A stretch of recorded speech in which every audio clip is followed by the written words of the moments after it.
नमस्कार साथियों, स्वागत है आपका एक और नई इंटरेस्टिंग कहानी में। साथियों, कहानी में अंत तक बने रहिएगा।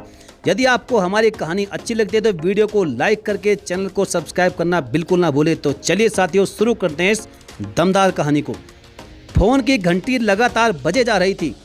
तब घर के किसी सदस्य ने फ़ोन नहीं उठाया तो रचना अनमनी सी होकर अपने कमरे से बाहर आ गई और फ़ोन का रिसीवर उठाया। रचना की छोटी बहन विनीता की आवाज़ सुनाई दी कि रूपा की कोई गुड न्यूज है क्या। रूपा रचना की लड़की थी। रचना ने जवाब दिया कि नहीं, अभी नहीं। ये तो सब जगह हो आए, कितने ही डॉक्टर को दिखा लिया पर कुछ नहीं हुआ। थोड़ी देर के बाद फिर से फ़ोन की आवाज़ गूंजी, हेलो हेलो। रूपा ने तो बहुत देर कर दी, पहले तो बच्चा नहीं किया। फिर वह और उसके पति उल्टी सीधी दवाइयाँ खाते रहे और अब दोनों इधर उधर भटक रहे हैं। तू अपनी बेटी स्वीटी को ऐसा मत करने देना। इन लोगों ने जो गलती की है उसको वह गलती मत करने देना। रचना ने विनीता को समझाते हुए आगे कहा कि उल्टी सीधी दवाओं के सेवन से शरीर खराब हो जाता है और फिर बच्चा जनने की क्षमता भी प्रभावित होती है, भ्रूण ठहर नहीं पाता। तू स्वीटी के लिए इस बात का ध्यान जरूर रखना। पहले एक बच्चा हो जाने देना चाहिए, उसके बाद भले ही गैप रख लो, ठीक है। विनीता ने बड़ी बहन की सलाह को सिर आंखों पर लिया और कहा कि ठीक है, मैं ध्यान रखूंगी। अपनी बड़ी बहन का अनुभव और उनके द्वारा दी गई नसीहतों को सुनकर विनीता ने कहा, अब क्या होगा? तो बड़ी बहन रचना ने कहा, होगा क्या, टेस्ट ट्यूब बेबी के लिए ट्राई कर रहे हैं वो। दोनों ने अपना चेकअप तो करवा लिया होगा ना? हाँ। विनीता के सवाल के जवाब में रचना ने छोटा सा जवाब दिया। विनीता ने फिर पूछा, डॉक्टर ने क्या कहा? रचना ने बताया कि कमी आदित्य में है। तो फिर क्या निर्णय लिया? अरे निर्णय मुझे क्या लेना था, ये लोग ही लेंगे। टेस्ट ट्यूब बेबी के लिए डॉक्टर से डेट ले आए हैं, पहले चेकअप होगा, अब देखते हैं क्या होता है। दोनों बहनें आपस में एक दूसरे के और उनके परिवार के सुख दुख की बातें फोन पर कर रही थी। कुछ दिनों के बाद विनीता ने फिर फोन किया, हाँ जीजी, क्या रहा? यह लोग डॉक्टर के यहाँ गए थे, क्या कहा डॉक्टर ने? रचना बोली, काम तो हो गया, अब आगे देखते हैं क्या होता है। सब ठीक ही होगा, अच्छा ही होगा। छोटी बहन ने बड़ी को उम्मीद जताई। विनीता ने काफी दिनों के बाद फिर फोन किया, हेलो जीजी, हाँ अब तो काफी टाइम हो गया, अब रूपा की क्या स्थिति है? अरे कुछ नहीं, सक्सेसफुल नहीं रहा। मैंने तो रूपा से कह दिया है, अब इधर उधर दुनिया भर के इंजेक्शन लेना बंद कर। उल्टी सीधी दवाओं की भी जरूरत नहीं, इनके साइड इफेक्ट होते हैं। अभी तुम क्या कम भुगत रही हो? शरीर, पैसा, समय और ताकत सभी बर्बाद हो रहे हैं। बाकी सब तो जाने दो, आदमी कोशिश ही करता है, इधर उधर हाथ पैर मारता ही है, पर शरीर का क्या करें? ज्यादा खराब हो गया तो और भी मुसीबत हो जाएगी। अपनी दीदी और उनके बेटी दामाद की दुख भरी हालत जानने के बाद विनीता ने सवाल किया, फिर क्या कहा उन्होंने? अरे सुनते कहाँ हैं, अभी भी डॉक्टरों के चक्कर काटते फिर रहे हैं। करेंगे तो वही जो इन्हें करना है। चलो ठीक है, बाद में बात करते हैं, अभी कोई आया है, मैं देखती हूँ कौन है। चल ठीक है, फ़ोन करना और क्या रहा बताना ज़रूर। हाँ हाँ ठीक है, मैं बताऊँगी। फ़ोन बंद हो चुका था। दोनों अपनी अपनी व्यस्तता में इतने खो गए कि एक दूसरे से बात करे अरसा बीत गया था। कितना लंबा समय बीत गया, शायद किसी को भी न तो फुर्सत ही मिली और ना ही होश रहा। ट्रिंग ट्रिंग, फोन की घंटी खनखनाई। हेलो, विनीता ने फोन उठाया। रचना ने खुशी का इजहार करते हुए कहा, बधाई हो, तू नानी बन गई। अरे वाह, यह तो बड़ी अच्छी न्यूज है, आप भी तो नानी बन गई है, आपको भी बधाई। हाँ हाँ, दोनों ही नानी बन गई। क्या हुआ, कब और कहाँ हुआ? अरे रूपा के जुड़वा बच्चे हुए हैं, जुड़वा। अरे वाह, ये तो बड़ी अच्छी खबर है। लेकिन रूपा कैसी है, ठीक तो है ना वह? हाँ वह तो ठीक है, चिंता की कोई बात नहीं है। डॉक्टर दोनों बच्चियों को अपने साथ ले गई हैं। उनमें से एक तो बहुत कमजोर है, उसे तो वेंटिलेटर पर रखा हुआ है। दोनों लड़की हैं, दूसरी भी डॉक्टर के पास है। अच्छा चल, मैं तुझसे बाद में बात करती हूँ, ठीक है? जब भी मौका मिले बात कर लेना। हाँ हाँ ठीक है, मैं कर लूँगी।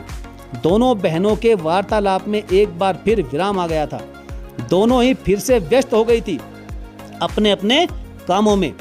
फिर अगले दिन विनीता ने अपनी जीजी रचना से फोन करके कहा, हेलो, हाँ क्या रहा दीदी?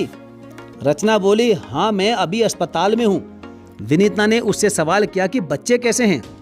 इस सवाल पर रचना ने कहा कि रूपा की एक बेटी जो बहुत कमज़ोर थी वह अब नहीं रही। अरे यह क्या हुआ?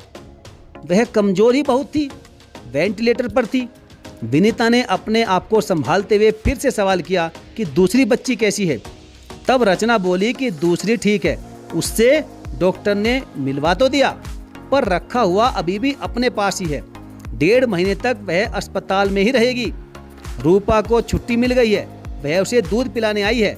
मैं उसके साथ ही अस्पताल आई हूँ। विनीता ने पूछा कि अरे यह तो बड़ी परेशानी की बात है, क्या रूपा यहाँ नहीं रह सकती थी? मैंने डॉक्टर से पूछा तो था पर संभव नहीं हो पाया, और वैसे घर भी तो देखना है, और वह यहाँ अस्पताल में रहकर करती भी क्या? दिमाग बेफालतू में परेशान ही होता। 1.5 महीने का समय गुजरा। रूपा और आदित्य दोनों ही बहुत खुश थे। उनकी बेटी घर आ गई थी। ये दोनों उसकी नानी दादी के साथ जाकर उसे अस्पताल से घर ले आए थे। रूपा के पास फुर्सत नहीं थी।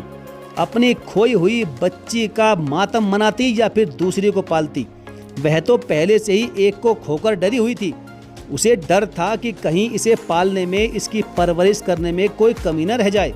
बड़ी मुश्किल, बड़ी मिन्नतों से और दुनिया भर के डॉक्टरों के अनगिनत चक्कर लगाने के बाद तो उसे यह बच्चियां मिली थी, और उनमें से भी एक तो बची नहीं, दूसरी को भी 1.5 महीने बाद डॉक्टर ने उसे दिया था। बहुत मुश्किलों से माँ बनी थी रूपा, वो भी शादी के 10 साल बाद। वह घबराती भी तो कैसे न घबराती, अपनी मासूम बच्ची को लेकर असुरक्षित महसूस करती रहती थी। वह व्यस्त नहीं बल्कि अति व्यस्त माँ थी। बच्ची को नहलाना, धुलाना, पहनाना, इतनी सी बच्ची के ये सब काम करना भी तो कोई कम साधना नहीं है। वह भी ऐसी बच्ची के काम जिसे पैदा होते ही इंसेंटिव केयर में रखना पड़ा हो, जिसे दूध पिलाने जाने के लिए उस माँ को 1.5 महीने तक रोज 4 घंटे का आने जाने का सफ़र तय करना पड़ा हो। ऐसी माँ घबराई हुई और परेशान ना हो तो क्यों ना हो।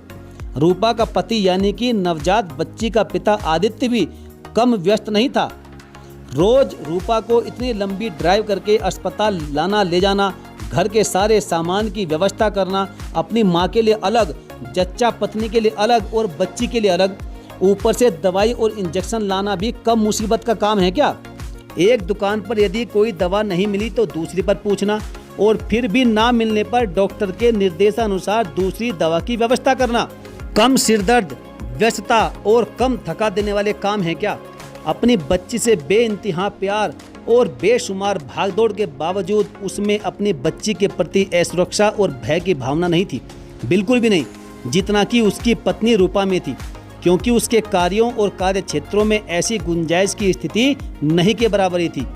रूपा और आदित्य के कार्यों और दायित्व के अलग अलग पूरक होने के बावजूद भी उनकी मानसिक और भावनात्मक स्थितियां भी इसी प्रकार पूरक किंतु स्पष्ट रूप से अलग अलग हो गई थी।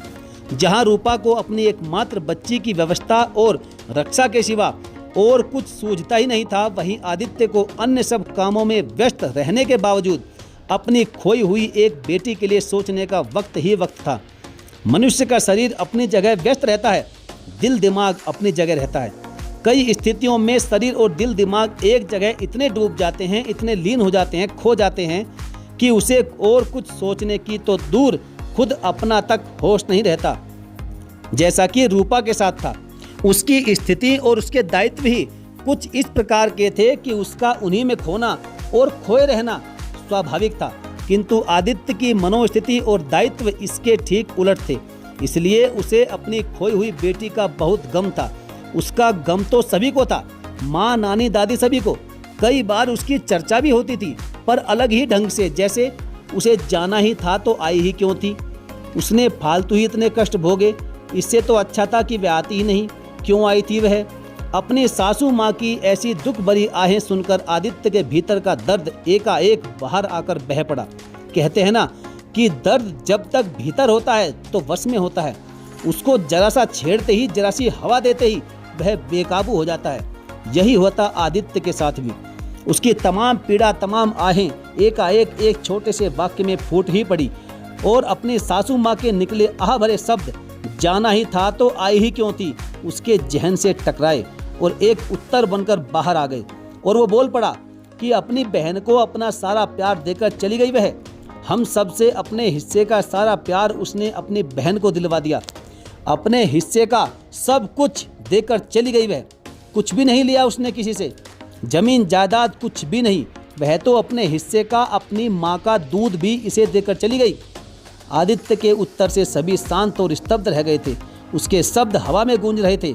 आदित्य के कुछ स्पष्ट और कुछ अस्पष्ट से शब्द कि चली गई वह अपने हिस्से का सब कुछ अपनी बहन को देकर, यहाँ तक कि अपनी माँ का दूध भी।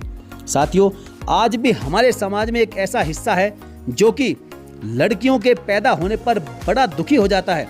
ऐसे समाज को लड़कियां बोझ लगती है, जबकि यदि आपने इस कहानी को ध्यान से सुना और पढ़ा होगा तो इस कहानी में यह दिखाया गया है कि लड़की होने पर आदित्य और उसके परिवार को कितनी खुशी थी, और वही उन दोनों जुड़वा बच्चियों में से एक के गुजर जाने से उन्हें दुख भी था।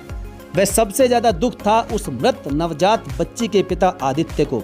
साथियों, इस कहानी से हमें यही प्रेरणा दी गई है कि लड़कियां किसी पर बोझ नहीं होती, और आजकल तो वैसे भी लड़कियां हर क्षेत्र में बढ़ चढ़कर हिस्सा ले रही हैं और देश का नाम, अपने समाज का नाम, माँ बाप का नाम खूब रोशन कर रही है। बस हमारे इस पुरुष प्रधान सोच को, अपनी सोच और अपने विचारों को बदलना होगा। हमें लड़कियों को भी उतनी ही इज्जत और सम्मान से देखना होगा जितना कि हम लड़कों को देखते हैं। तो साथियों, आपको कहानी कैसी लगी आप हमें कमेंट करके अवश्य बताएं, और चैनल को सब्सक्राइब नहीं किया है तो साथियों गुजारिश आपसे कि चैनल को सब्सक्राइब करके बेल आइकन को जरूर प्रेस कर लें। तो चलिए साथियों, मिलेंगे फिर और किसी बेहतरीन कहानी के साथ। तब तक के लिए धन्यवाद। जय हिंद।